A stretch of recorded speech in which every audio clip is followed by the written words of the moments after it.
अगर आपने कवर किया है वो धरना स्थल तो आपने देखा वहाँ पानी पड़ा है। वो पानी नहीं, वो गंगाजल और गोमूत्र है। क्यों? क्योंकि वहाँ पे अछूत जो थे वो धरना कर रहे थे, जो उनकी नज़रों में अछूत हैं धरना। और हम लोग वहाँ बैठे थे 136 दिन तक, तो उसको धुलवाया गया है, साफ़ किया गया पवित्र करने के लिए। ये बहुत बड़ी बात है। आप देख रहे हैं विश्वविद्यालय किस तरफ जा रहे हैं। इनको हराओ, ईवीएम हटाओ, देश बचाओ, संविधान बचाओ, बीजेपी हटाओ। ये सब जो है ना डरपोक कायर लोग हैं। जब सत्ता में नहीं रहता है तो जाके कभी मायावती के भी नमस्ते कर सकता है, पाँव छू सकता है, तेजस्वी का भी छू सकता है, अखिलेश यादव का भी छू सकता है, किसी का भी छू सकता है। ये बहादुर लोग नहीं है। तो मेरे को निकालने के लिए एक साजिश रची गई। वो साजिश ऐसी थी कि दलित की बेटी के मुंह में जुबान कैसे। हम लोग माफी वीर नहीं है। हम लोग गिरफ्तार करना करो, लड़ेंगे, माफी नहीं मांगते किसी से। 1 घंटे के अंदर हमारी 136 दिन की मेहनत को तहस नहस कर दिया उन्होंने। पुलिस वाले, उन्हें पुलिस वाले नहीं कहूँगा मैं, वो आरएसएस के गुंडे हैं। हम लोग तो निकलेंगे, पूरे देशव्यापी ईवीएम का विरोध करेंगे, जनता को जागरूक करेंगे। और कैसे बीजेपी हारेगी, जैसी बीजेपी हारी वैसी देखिएगा ये सब कलर जो अपना दुम जो है ना रंग के बैठा हुआ है अभी, सब तुरंत पानी में धुलेगा। नमस्कार, मैं ज्योति यादव और आप देख रहे हैं उल्टा चश्मा यूसी। कल से ही सोशल मीडिया पर डॉक्टर रितु की एक वीडियो धड़ल्ले से वायरल हो रही है, जिसमें वो अपने समाज से गुहार लगा रही हैं कि अभी नहीं तो कभी नहीं। क्या है ये पूरा मामला, वो मैं आपको सीधे इस वीडियो में बताऊंगी। लेकिन सबसे ज़रूरी बात, पहले किसान, फिर जवान, उसके बाद पहलवान और अब बहुजन समाज, यानी कि नंबर सबका लगेगा। बस अपनी बारी का आप इंतज़ार कर लीजिए। क्या कहना चाहेंगी, कल जिस प्रकार से आपकी वीडियो वायरल हो रही है, आप अपने समाज से गुहार लगा रही हैं, कल क्या हुआ था दिल्ली विश्वविद्यालय गेट नंबर 4 के बाहर? डकैती हुई, चोरी हुई, हमारे साथ देखा गया। देखो, पुलिस सुरक्षा करने के लिए बनी है, लेकिन पुलिस खुद चोरी कर रही है यहाँ पे। कल उन्होंने पूरा मौका देखा। 136 दिन से हमने धरना लगाया था, 37वां दिन। आज भी हम सिंबॉलिक प्रोटेस्ट वहाँ पे करके आए हैं, बिकॉज जो नोटिस वो सर्व करा है जो कल नहीं करा। अगर वो कल ही उन्होंने हमें नोटिस दे दिया होता तो उनको पता था कि अगर कल ये हमें नोटिस पकड़ाते तो हम वहीं धरने पर बैठ जाते, हम उठते ही नहीं। वो इतना फेक और फ्रॉड नोटिस है, वो खुद ही इलीगल नोटिस जो हमें दे रहे हैं वहाँ पे ना बैठने के लिए रीज़न। सो उन्होंने मौका देखा कि जब डॉक्टर रितु सुबह फ्रेशन अप होने के लिए जाती है, उस समय उन्होंने वो मौका चुना, क्योंकि उनको पता था कि अगर हम साथी, जैसे साथ आशुतोष भी हैं, हम लोग साथी अगर वहाँ पे होते तो वो धरना नहीं उठा सकते थे। उन लोगों ने देखा कि अभी इस टाइम पे गई हैं, इनकी नींद पूरी होगी, उठ के गई हैं फ्रेश अप होने, 1-1.5-2 घंटे में वापस आएंगी। 1 घंटे के अंदर हमारी 136 दिन की मेहनत को तहस नहस कर दिया उन्होंने। And the worst thing is that कि बाबा साहेब की 10/8 की प्रतिभा लगाई हुई थी वहाँ पर, आपने देखी होगी। उन्होंने वो उतारी, किसी ने उस पर पैर मारा हुआ है नीचे से, वो पूरी तस्वीर जो है पटी हुई है, जो हमें हमारे साथियों ने बताया। और जो मेरे साथी अंदर सो रहे थे 7:30 बजे सुबह, उनको खींच के कॉलर से बिना कपड़े, वो पतली सी एक बनियान में और पजामे में सोए थे, उनको निकाल के उन्हीं हालात में डिटेन कर लिया। पूरा दिन मेरे लिए तो अरेस्टिंग है। पूरा दिन उनको अरेस्ट करके पूरा दिन रात रखा, रात को 1 बजे छोड़ा। ये है। अच्छा, मैं चाहूंगी कि आप हमारे दर्शकों को बताएं कि 136 दिन से जो प्रदर्शन चल रहा था, थोड़ा संक्षेप में, कि क्या है ये प्रदर्शन, क्यों है ये प्रदर्शन? सबसे पहली बात है, एक जो समाज दबा कुचला है उसकी आइडेंटिटी का असर्शन है कि अगर आप अपना अस्तित्व के लिए लड़ोगे नहीं ना, जो विश्वविद्यालयों में ख़त्म किया जा रहा है वो बचेगा नहीं। आपको आपकी पर्सनालिटी, इनकी, अगर जो दलित आदिवासी पिछड़े समाज के लोग आगे ऊपर आके पढ़ते हैं ना, जो इस तरीके के प्रोफेसर बनते हैं ना, ये सिर्फ शक्ल से ही नहीं, ये यहाँ से भी, मतलब हर तरीके से अव्वल दर्जे के हैं। तो इनको इन चीज़ों से खतरा है कि एक वो लोग जिनको कल तक हम अपने साथ बैठने का वो नहीं देते थे अपॉर्चुनिटी, अब ये उस अपॉर्चुनिटी को लेके आ रहे हैं, साथ बैठ रहे हैं, उठ रहे हैं, आगे बढ़ रहे हैं और सवाल कर रहे हैं। वही डॉक्टर रितु का गुनाह था जो लास्ट ईयर आपने डॉक्टर रतनलाल सर के साथ देखा था। वही चीज़ हुई कि इन्होंने ये अच्छी किताबें पढ़ के हमसे सवाल कैसे कर रहे हैं। तो मेरे को निकालने के लिए एक साजिश रची गई। वो साजिश ऐसी थी कि दलित की बेटी के मुंह में जुबान कैसे, बोल कैसे रही हक के लिए। फर्जी दस्तावेज मेरे लिए कॉलेज में लगाए, स्टूडेंट्स की चिट्ठी बना के, स्टूडेंट के साइन करके, जब FIR हुई, उन पे इन्वेस्टिगेशन हुई। मैं शॉर्टकट में बता रही हूँ। पता चला कि जो डॉक्टर रितु के अगेंस्ट हमने सर्टिफिकेट लगाए, जब IU ने इन्वेस्टिगेशन करी, वो पूरा फ्रॉड निकला। वो चिट्ठी फेक, और वो 35 बच्चे की जो सिग्नेचर्स करके नाम और लेटर लगाए थे, 35 बच्चों के नाम और सिग्नेचर्स, पूरे कॉलेज के मेरे पढ़ाए हुए तो छोड़ दो, भाई ने एक भी बच्चा मैच करता, पूरे कॉलेज के अंदर वो 35 स्टूडेंट्स नहीं है। Can you believe? किसी एक इंसान को, दलित महिला को प्रताड़ित करने के लिए वन ऑफ दी एक स्टीम, एक बड़ा विश्वविद्यालय जो दिल्ली विश्वविद्यालय में गिनती आती है, नाम आता है, एक रिकॉग्नाइज्ड यूनिवर्सिटीज़ में वो दिल्ली यूनिवर्सिटी है। उस यूनिवर्सिटी की प्रिंसिपल जो RSS की कार्यकर्ता है, उसने ये अपराध किया है। तो मुझे बताएं, हम नहीं बोले, हम अपने हक के लिए नहीं बोले, हम धरना प्रदर्शन के लिए नहीं बैठे। अब आपको ये बताना क्यों ज़रूरी है आपके चैनल को कि जिन शख्सियत को आप यहाँ पे देख रहे हो, रतनलाल जी, प्रोफेसर रतनलाल साहब भी एक प्रोफेसर प्रोफेसर है यूनिवर्सिटी के, सविता रॉय भी एक प्रोफेसर है यूनिवर्सिटी की। इनके ऊपर FIR होती है तो इनका प्रमोशन रोक दिया जाता है। इनके ऊपर FIR है तो पुलिस इनका वीज़ा नहीं क्लियर करती, रिपोर्ट नहीं बना के देती। क्यों क्यों क्यों क्यों नहीं देती? क्योंकि इनके ऊपर रीज़न देती है कि FIR है, DU एडमिनिस्ट्रेशन रीज़न देता है कि FIR है इसलिए आपको प्रमोशन नहीं देंगे, और अरेस्ट कर लिया ओवरनाइट इसी पुलिस ने, मॉरिस नगर, यही दिल्ली पुलिस। अब आप मुझे बताएं, मेरे केस के अंदर सेम प्रोफेसर, मैं पोटेंशियल की बात नहीं कर रही, मैं सिर्फ डेजिग्नेशन की बात कर रही हूँ। पोटेंशियल तो बहुत ऊपर है इनका। बात ये कर रही हूँ कि सेम प्रोफेसर, और वो अभी तक not only FIR under SC/ST act which is a special act, and उसके अंदर चार्जशीट पे जमा हो चुकी है, वेयर अरेस्टिंग इज मैंडेटरी, तब भी वो कार्यरत है और उसको सस्पेंड भी नहीं किया और अरेस्ट भी नहीं किया।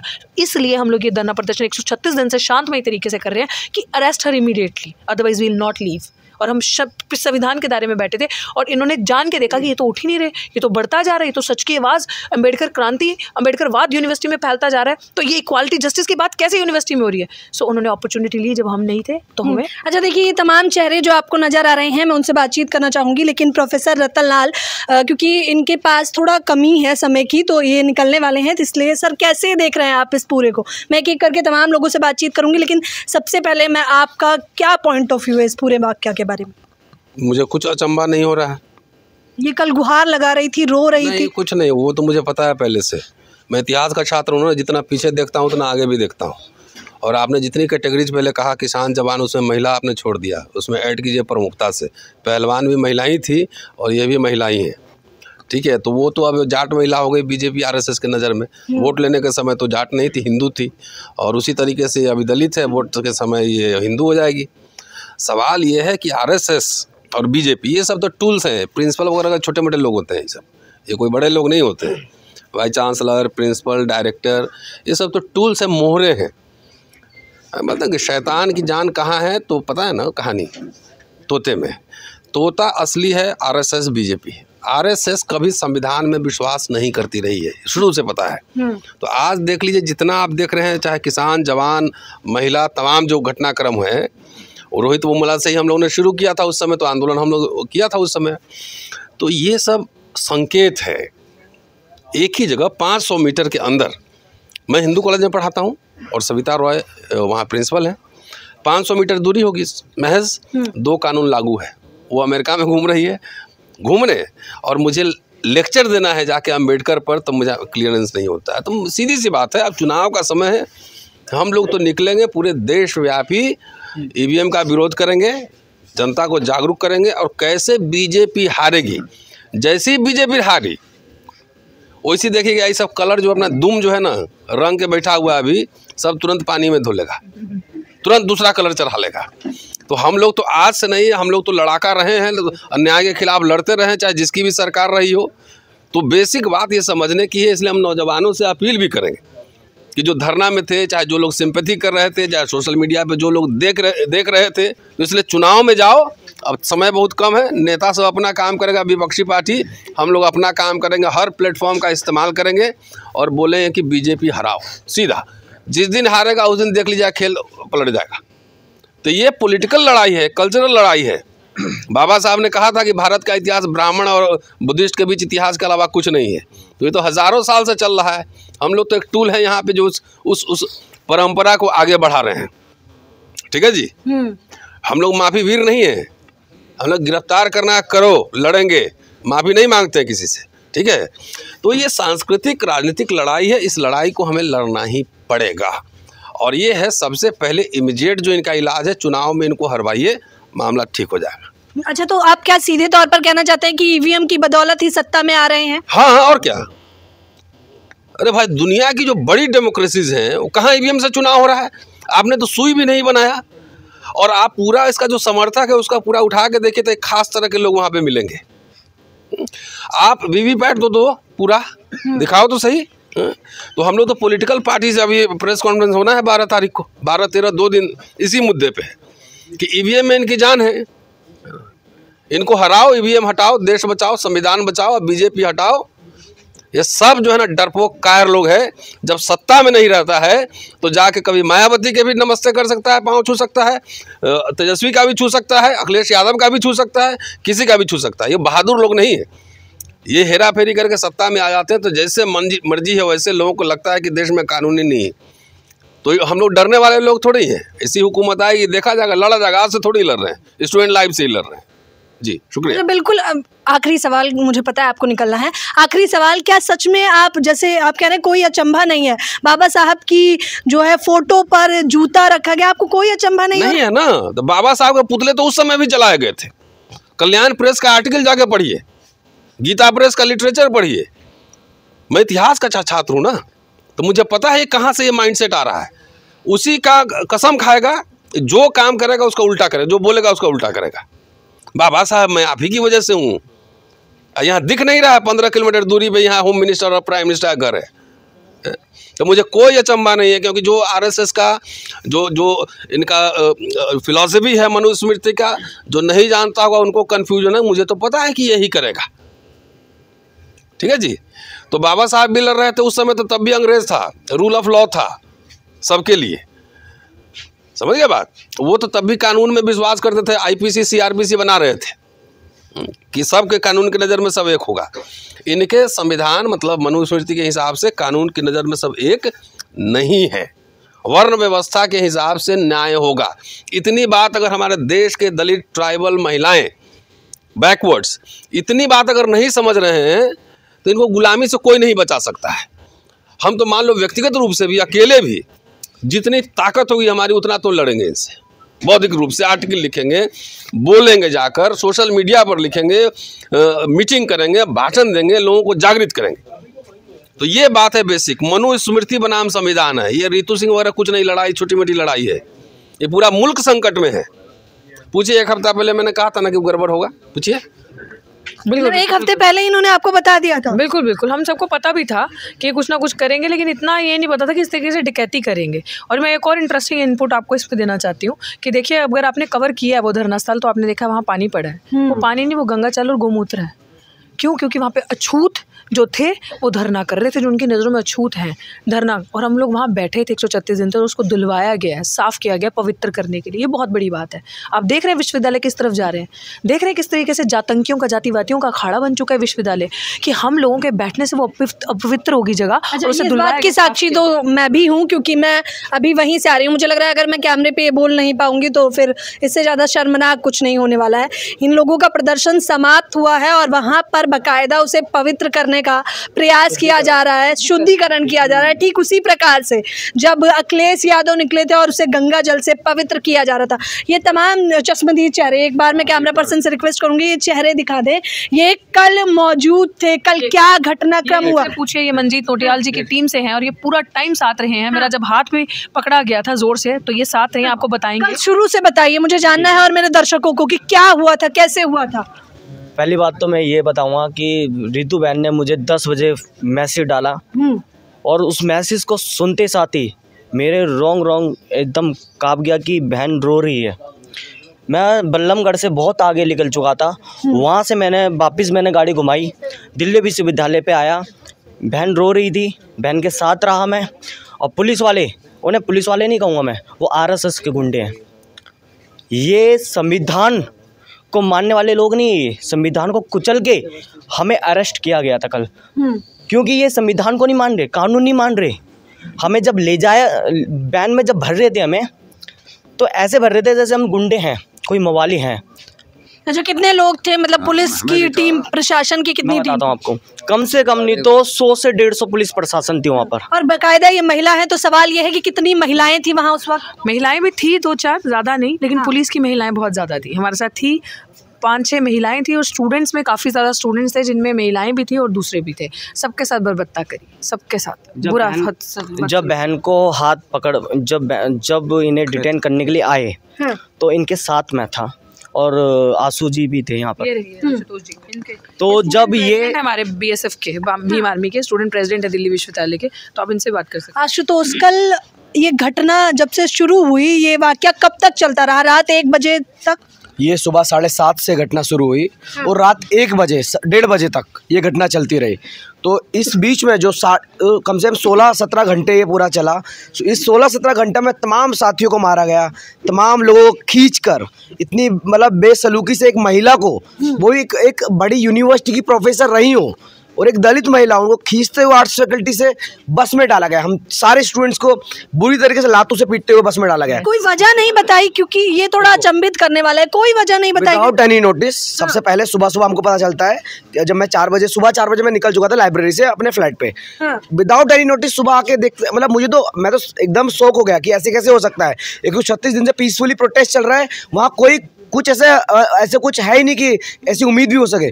पुलिस भी कोई सुरक्षा नहीं दे रही थी, ये तो सही बात है, लेकिन हमने अपने वॉलंटियर तैयार कर रखे थे कि हम लड़ेंगे, क्योंकि ये लड़ाई लंबी चलेगी, हमको पता था। क्योंकि इतनी आसानी से अगर न्याय मिल रहा होता तो हम यहाँ ऐसे बैठे नहीं होते, हम डायरेक्ट कोर्ट से न्याय ले लेते। तो ये धरना भी बहुत ज़रूरी था। लेकिन जब 7:30 से सुबह ये एकदम उनका सर्जिकल स्ट्राइक, इसका नाम वो सर्जिकल स्ट्राइक शुरू हुआ रात के 1:30 बजे तक, उसके बीच में जैसे प्रोटेस्ट हटाया गया सुबह वहाँ झाड़ू लगाई गई।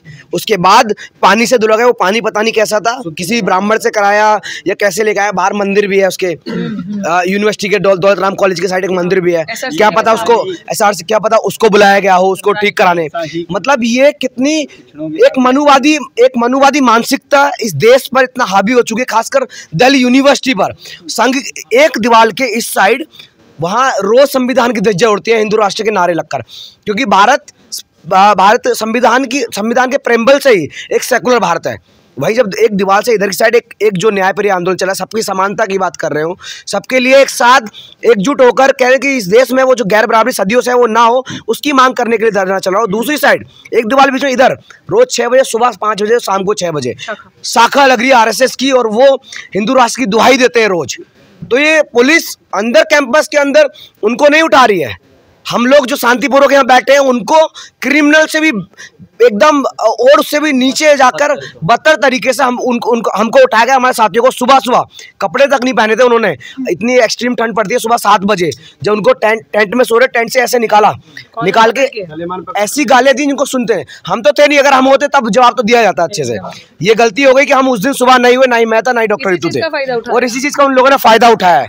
लेकिन ये भी आपके चैनल के माध्यम से ये भी श्योर कर रहे हैं हम कि कल के बाद उनकी हिम्मत नहीं हो सकती अगर हमको एक हाथ भी उठा दे। हम लोग अंबेडकर को और संविधान को आगे बढ़ाते हुए उनसे लड़ेंगे, उनकी आंख में आंख डाल के लड़ेंगे। उन जो तमाम इस देश में और इस यूनिवर्सिटी में इंस्टीट्यूशनल मर्डर हो रहे हैं, तमाम जो प्रोफेसर को सताया जा रहा है, तमाम प्रोफेसर को डिस्प्लेस किया जा रहा है, तमाम स्टूडेंट्स को मजबूर किया जा रहा है उनको मरने के लिए, उसके खिलाफ ये मुहिम चलेगी। जातिवाद के खिलाफ, पितृसत्ता के खिलाफ, और तमाम जो महिलाओं, आदिवासियों और दलितों, पिछड़ों के साथ जो चीजें हो रही हैं, SC ST OBC, उनके लिए और तमाम जो गैर बराबरी है उसके खिलाफ ये संघर्ष कल से एक्सट्रीम लेवल पर जाएगा। और हम लोग सुबह से वहीं बैठेंगे, देखेंगे क्या होगा। क्योंकि मैंने ला पड़ा है।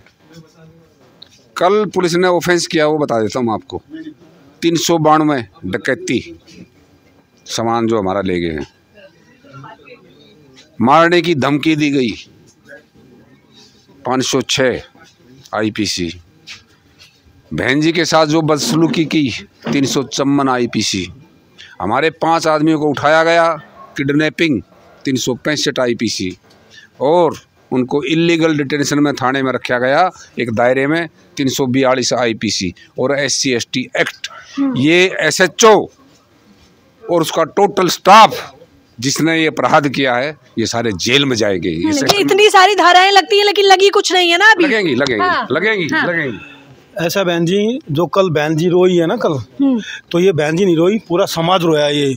और मैं तो समाज को बस मैं क्या बताऊं, बस मैं थोड़ा सा लोकल आदमी हूँ, गाड़ी उड़ी भगेता हूँ, तो समाज को बड़ी दुखद कहानियाँ है। उनके घर में भी बहन बेटी होगी, वो उनकी बहन बेटी भी रोई है। कल उनकी बहन की बेटी का भी हाथ पकड़ा जाएगा, वो भी हमारी बेटी है, उनके लिए भी हमें लड़ना पड़ेगा।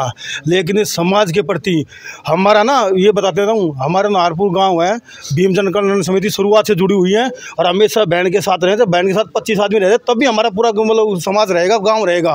और कल से हमारी जितनी महिलाएं हैं, कल से सभी आ जाएंगी यहाँ पे, और देखते क्या होता है। मतलब ये समझिए कि ये प्रदर्शन समाप्त नहीं हो रहा है। सबसे बड़ी बात जैसे ये बता रहे हैं कि अब कल से तो और शुरू होगा। एक्चुअली मैं स्टूडेंट हूँ, रिसर्च स्कॉलर JNU से हूँ। मैं समाज जाति से यादव हूँ और वैसे तो बहुजन हूँ। मुझे समय नहीं मिला, या कह सकते हो कि यूथ क्यों नहीं जुड़ रहा है। इनके साथ बहुत यूथ जुड़ेगा। अभी तो ये लड़ाई शुरू हुई है, और अभी जैसा कहते थे कि लड़ो पढ़ाई करने को, पढ़ो समाज बदलने को, तो हम तो अब लड़ाई शुरू कर दिए हैं। और इसमें सिर्फ ये अकेली नहीं है, इसमें हम हैं। जैसा आपने कहा कि वहाँ पर गोमूत्र से उसकी पूजा गई, ये तो माननीय राष्ट्रीय अध्यक्ष जी के साथ किया गया, अखिलेश जी के साथ। मैं तो समाजवादी छात्र सभा का वाइस प्रेसिडेंट हूँ दिल्ली स्टेट का। तो ये तो उनके साथ, जब इनके साथ हो रहा तो सबके साथ हो रहा। उसमें सिर्फ दलित की बात नहीं है, उसमें बहुजन तबके की बात है। हाँ। उसमें ओबीसी समाज को समझना चाहिए, जो भी मेरे साथी मुझसे जुड़े हैं। आप हमारे लक्ष्मण यादव जी को क्यों निकाला? यूनिवर्सिटी में देखो कि दलित को निकाला, फिर लक्ष्मण यादव जी को निकाला। कितने मुस्लिम लोग हैं जिनको निकाला गया, तो हो गया ना बहुजन, SC ST OBC मिनोरिटीज। बस हम जैसे जो गरीब शोषित तबका है, ये लोग ऊपर उठ के ना आए, निशाना ये हिंदू बना देते हैं। सबसे बड़ी बात, कौन है वो महिला जो इतनी ताकतवर है कि इसकी वजह से कल सोशल मीडिया पर, ट्विटर पे बकायदा डॉक्टर रितु ट्रेंड कर रही थी, लेकिन फिर भी अभी क्या कुछ हुआ उनके खिलाफ? नहीं, कुछ नहीं, बिल्कुल भी नहीं। अब जो होगा तो वो हम करेंगे, अब जनता की अदालत फैसला करेगी, अब कोई अदालत फैसला नहीं करेगी। बिल्कुल ट्रेंड कर रहा था, वो समाज के जागरूक लोग थे जिन्होंने साथ दिया, जिन्होंने इतना प्यार दिया, मान सम्मान दिया। इसी चीज़ ने हमें और मजबूत किया कि हम अभी संविधान है और संविधान बचा हुआ है। और वो महिला जो है वो रणबीर सेना की गैंगस्टर है। वो पहली बहुत पुरानी करप्ट और क्रिमिनल रही है कि उनको पहले 2013 में कालंदी कॉलेज से टर्मिनेट किया गया था, इस प्रिंसिपल को, सविता रॉय। क्यों? क्योंकि वहाँ पे भी इन्होंने एक मुस्लिम महिला को, एक दलित महिला को इतना प्रताड़ित किया था। इनके खिलाफ उन्होंने कंप्लेंट्स करी थी, वो सारी कंप्लेंट मेरी FIR में लगी हुई है, मेरी चार्जशीट में लगी हुई है इनके खिलाफ। तो ये क्रिमिनल है, ये ऐसे ही करती है, ये फोर्जरी करती है, ये यहाँ वहाँ से पैसे का आदान प्रदान करती है। ये जितनी भी अभी आपने DU दिल्ली विश्वविद्यालय में नियुक्तियां देखी जो हुई हैं, इसने जितनी भी नियुक्तियां दौलत राम में की हैं, वो सब RSS की पैसा खाकर की है, पैसा। तो अभी जो वो बाहर गई हैं अमेरिका घूमने के लिए, वो पैसा वहाँ दबाने के लिए गई है। She is a big player of RSS, जिससे वाइस चांसलर भी डरता है। दिल्ली यूनिवर्सिटी का vice chancellor Daulat Ram principal से थर-थर कांपता है। RSS की वो इतनी बड़ी गुंडी है, इतना बड़ा आतंकी व्यवहार वाली जातंकी महिला है, उससे वो भी डरता है। तो मुझे लग रहा है सब आपको समझ आ गया होगा। आखिरी रिक्वेस्ट है, समाज से एक रिक्वेस्ट है, जो 85% लोग हम हैं, हम आपसे बस एक रिक्वेस्ट करना चाहते हैं, 90% जो भी हम रिक्वेस्ट करना चाहते हैं, यूथ से खासकर। अभी लोकसभा चुनाव हो रहे हैं, आप अपने क्षेत्र पर जाइए और लोगों को बताइए। ये लोग बांटेंगे आपको, दलित के नाम पर बांटेंगे, यादव के नाम पर बांटेंगे, पटेल के नाम पर बांटेंगे, लेकिन हमको बंटना नहीं है। हम सब एक हैं, हम सबको एक होना पड़ेगा। हिंदू के नाम को आपको बांट दिया जाएगा, लेकिन जब आपकी भागीदारी की बात आएगी, आपकी भागीदारी सुनिश्चित करने की बात आएगी, तो आपको वहाँ पर कमजोर किया जाएगा। जाहिर तौर पर देख लीजिए तमाम ये लोग हैं, क्योंकि ये चीजें छोटी। प्लीज मेरा मोदी जी से गुजारिश है, हाथ जोड़ के, जैसे 8 नवंबर 2016 को कहा था 8 बजे टीवी पे आके कि कल से नोट कागज के टुकड़े हो जाएंगे। एक बार मोदी जी टीवी पे आकर कह देंगे मैं संविधान को नहीं मानता, फिर हमें आपसे कोई शिकायत नहीं रहेगी। जाहिर तौर पर ये तमाम लोग सवाल उठा रहे हैं और सीधे तौर पर डॉक्टर रितु का कहना है कि ये प्रदर्शन यहाँ समाप्त नहीं हुआ है, बल्कि ये प्रदर्शन 136 दिन के बाद आप यूँ लगाइए कि अभी और बढ़ रहा है। फिलहाल इस खबर के बारे में आप लोग अपनी प्रतिक्रिया देना बिल्कुल ना भूलें। कैमरा पर्सन फरदीन के साथ ज्योति यादव, उल्टा चश्मा UC।